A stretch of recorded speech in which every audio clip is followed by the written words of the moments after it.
Welcome back to Open BXRx. According to the US Census, there are more than 2 million Black-owned businesses in the country. Amid COVID-19 and protests, many of these businesses have suffered tremendously. Buy Black 30 is a different sort of protest, encouraging people to participate in a challenge to support Black-owned businesses for 30 days.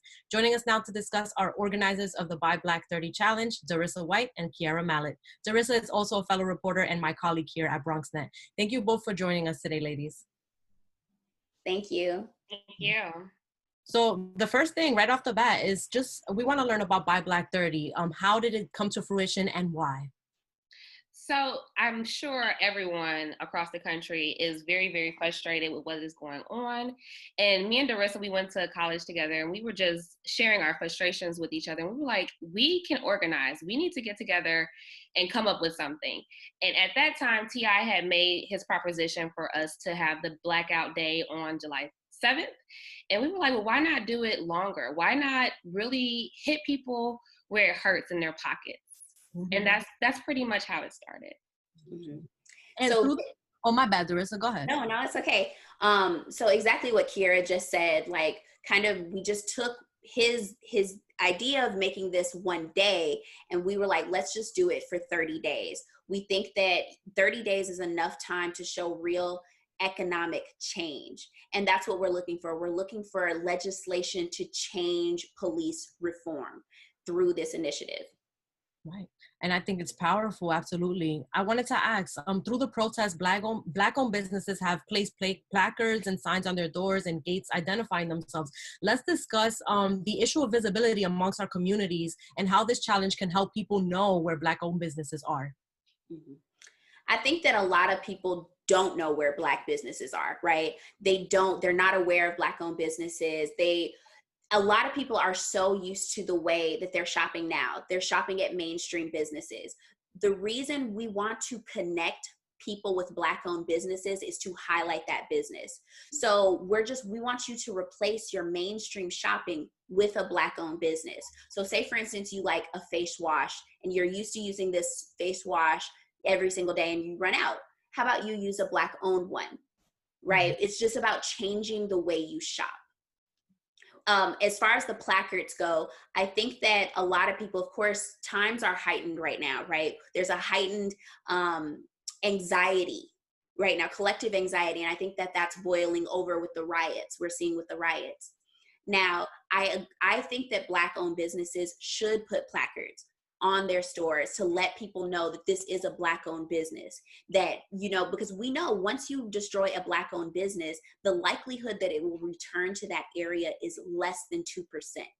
So please, immigrant-owned businesses, Black-owned businesses, put placards, let people know that this is a minority-owned business. And what are some of the challenges and stigmas that Black-owned businesses already face, even before COVID?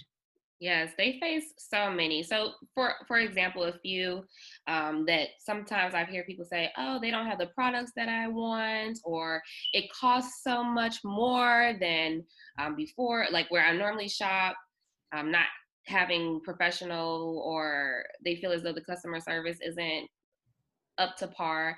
And so, we've definitely thought about this and we have reasoning as to why people feel this way. Mm. And let's talk about the power and value of the Black dollar and how circulating this money to Black businesses is an impactful yet simple way of protest in and of itself. If people don't want to leave home to do the protest and actively participate physically, right, put your bodies on the line, they want to be home and help in the best way they can. Tell me a little bit more about that.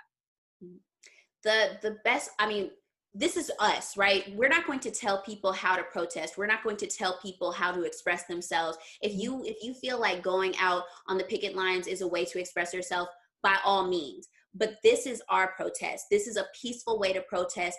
Why spend your money in an economy that doesn't value your Black life? I refuse to.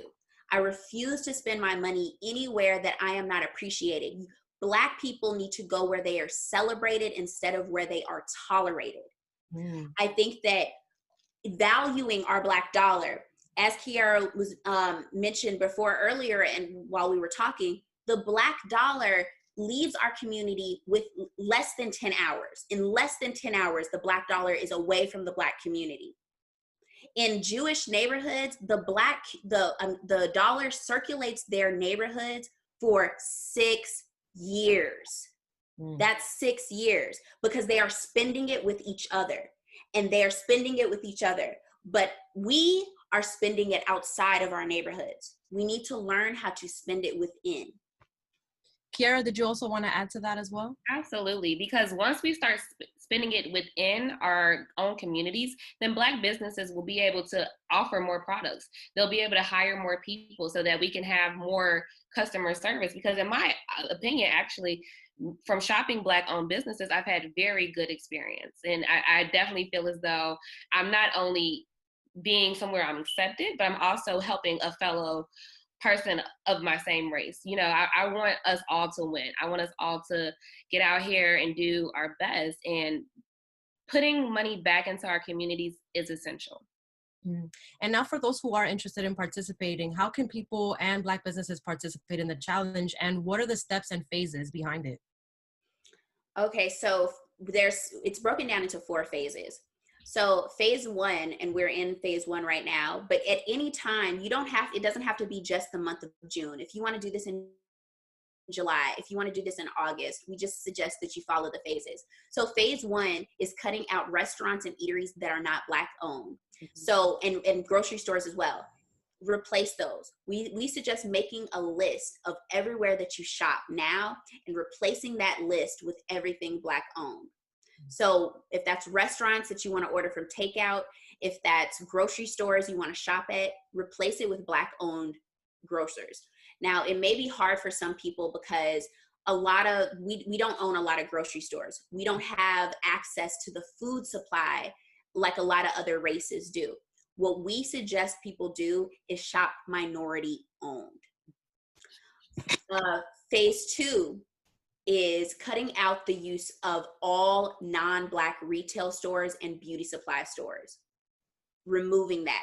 And we love our lashes. We love to buy things for our hair.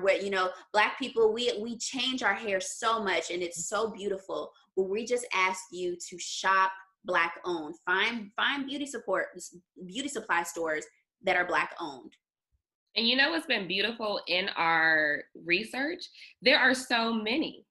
And we've been blown away by the education that we've gained as well. So this is such a powerful movement that is not just a 30-day thing. We're learning more about who we are and how we can support each other. Exactly. So, that was phase 2. I can do phase 3 and 4. Yeah, absolutely. So phase 3 is canceling all of your non-Black subscription-based services and incorporating Black-owned entertainment entities. So for me, I know that I have to mentally prepare myself to let go of iTunes and Netflix, and I there's going to be so much power in it. I just know it. So, Dorissa, did you have anything else to say about 3? No, other than just, I think that a lot of people, like Kiera just said, it's hard to do that, right? And a lot of people are like, oh, I can't let go of everything. We just suggest remove one. And by phase 3, you're already on week 3. So there's only 2 more weeks left of the challenge. So if you are using Netflix, Spotify, and iTunes, remove the Netflix. Pick up a book. True. There's a lot of good books out there that you can learn your history or, anything really. There's a lot of great books out there, folks. And again, it's a challenge, so it's not going to be easy, right? Exactly. And I'm sorry. Yeah, one more phase. Yes. Phase 4 is to eliminate the use of non-Black nail salons or any beauty services that is not Black. Got you. And how have the businesses been responding to this initiative, and also the participants? I know people are excited to see this happening and coming to fruition. To be honest, I don't think that we were prepared for the love. First of all, the love is so real. And also that people want to help. They're like, how can I help? How can I get involved? How can I spread the word? And not just Black people, right? Our allies are as well. Like, oh, okay, I didn't even know that Black-owned businesses were in this area. Like, please let me know. Show me. One of my allies today sent me a list of Black owners on Etsy. Is it Etsy? And I was like, oh, This is great. Like, thank you so much. And it's been a bit overwhelming, I'll be honest, all of the love that we've gotten, and the response has been great.